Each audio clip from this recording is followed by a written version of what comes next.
it up one more time for Love. Yeah.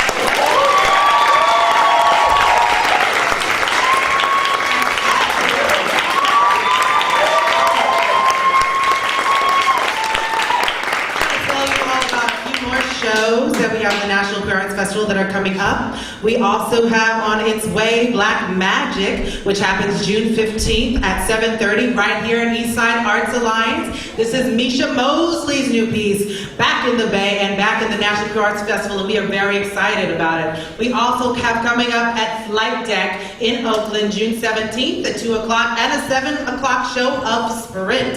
So you don't want to miss these. There are flyers all around, and there's a catalog that you can keep by your bedside like I do, so that you know what's happening next. How not to miss exciting and amazing and brilliant art that's happening all across the Bay in our queer community.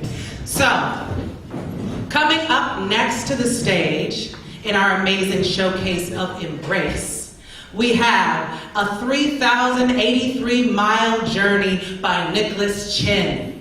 Nicholas Chin's piece is a programmed oral interpretation of poetry in 5 parts that acknowledges the range of emotions that appear side by side with feelings of resistance, with an emphasis on love's power, movement and photography of the East Bay, accompanied with the words to create an immersive experience.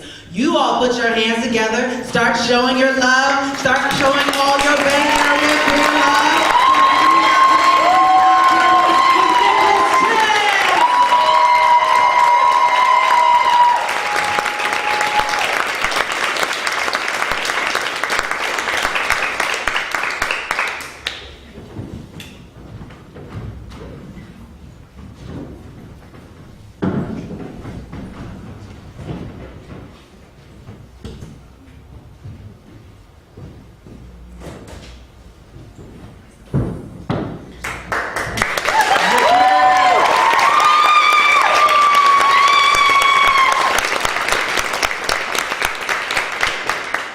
No matter how thick the armor I wear, my bleeding heart shines through on my sleeve. Glowing with emotion and passion, it is visible from even Pluto. No matter how hard I try not to let someone take power over me with the uttering of queer fag, my words I refuse to bring down my happy, loving soul. I just can't always bring myself to hold an enlightened, engaging educational conversation where we discuss dynamics of power, shame, and dehumanization. Sometimes, just sometimes, those ugly words act as the vinegar to my baking soda, rising from pits of clay volcanoes, and I'm just flash on fools, flipping into my rainbow Power Ranger suit, drop kicking and karate topping ignorance and hate, activating my mega super freedom fighter of a robot to level even the biggest of foes, because you know what? It feels good to put your foot in someone's face. Take the power, become the oppressor, unleash your anger, because I trust in the wisdom of old when they say if it ain't broke, don't fix it. So trust me, I won't be fixing my legitimate anger, because how else am I supposed to feel? How else am I supposed to feel when we hear about Sakia Gunn, Gwen Arajo, Lawrence King, Ukiah Davis, young queers of color who look just like me? Just like me. Murdered, overkilled. You see, the average life expectancy of a trans woman of color is only 31. Our bodies are riddled with bullets from semi-automatics in our own homes. 25% of LGBT high school students have attempted suicide in the last year before we are shot in the head in class, where we are stabbed again and again at bus stops. 2017 found a 90% increase in LGBTQ murders, left in a shallow grave of the Sierra Nevada foothills. This is more than an attack on our bodies. This is an attack on our souls, to be an example of, to instill fear, because how else am I supposed to feel? Because I can't get depressed. I would create a pit of pessimism so deep these outer-shaped arms might not be able to find the strength to climb out. I can't just be sad. These beautiful brown eyes of mine would cry non-stop, more mighty than Niagara, and I'm scared I will drown. And I won't be apathetic.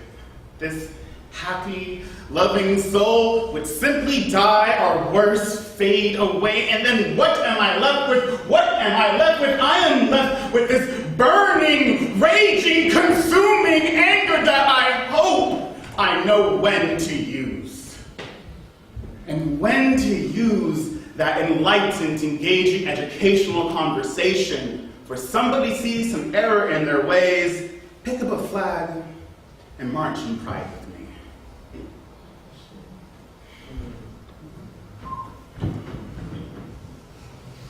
with me. Long before my first breath, Grandma Joyce Chin planted various fruit trees, apple, nectarine, 2 tangerines, tamarind, and avocado in Richmond, California, cradled by 2 bays, 3,083 miles away from sunbathed Kingston, Jamaica, in an attempt to recreate home, where her children would throw stones that would snap branches heavy with ripe mangoes.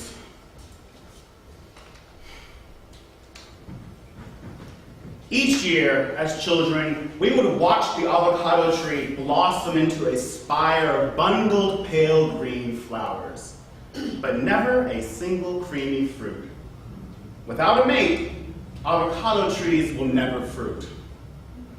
As I fast forward later in life, there is a foreclosure, a liver failure, 2 cases of prostate cancer, and another foreclosure.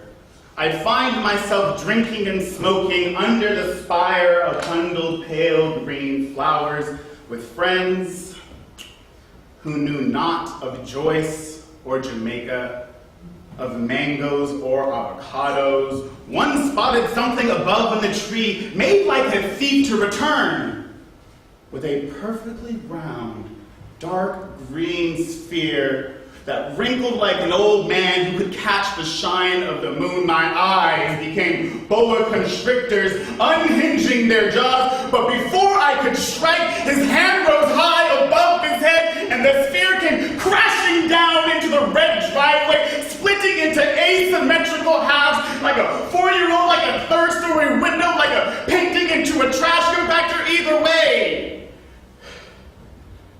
I watched Joyce's dream murdered under the spire of bundled pale green flowers, 3,083 miles away from sunbathed Kingston, Jamaica, by a thief, by a friend who knew nothing of Joyce. When you speak, I hope you know. When the words ugly accent fell from your lips in slow motion, it was like oil dripping off train pistons, then flashed the moment it met red cherry of my non-menthol cigarette, and this diesel engine ablaze full speed ahead, pulling the weight of assimilation that has cut tongues who click and roll more regularly than we fix cats and dogs, you know, because it calms them down, gets them housebroken, domesticated, but you could still pull the brakes, except they give out under this weight.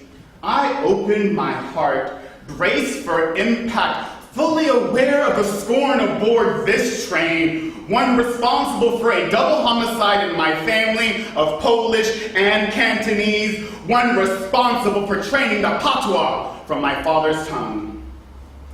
When you speak, though, I hope you know that the air is filled with music. Your vocal cords vibrate violin strings, harp chords crescendos, trumpets blare, and each exhale as your tongue strikes against piano keys. It's a harmony of history, sangaraza that traverse miles, transcending imaginary lines. Some politicians wage war to draw, intent on manifesting a destiny of exclusion, but what folly?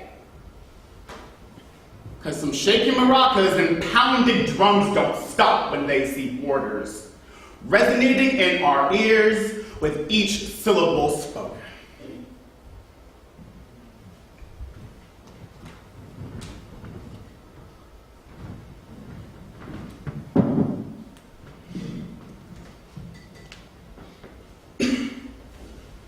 When I placed the glass casserole dish hot out the oven into the sink, then let cold water run over it, only to hear it shatter into a ballet of flying blades hungry that could only find wet porcelain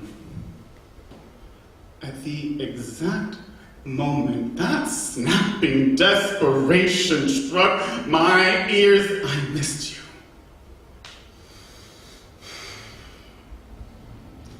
I missed you. Not as tangerine trees miss July sun in December's clouded slumber, for you slipped through my fingers, caught a bay breeze in a golden chariot of fire where I could not follow.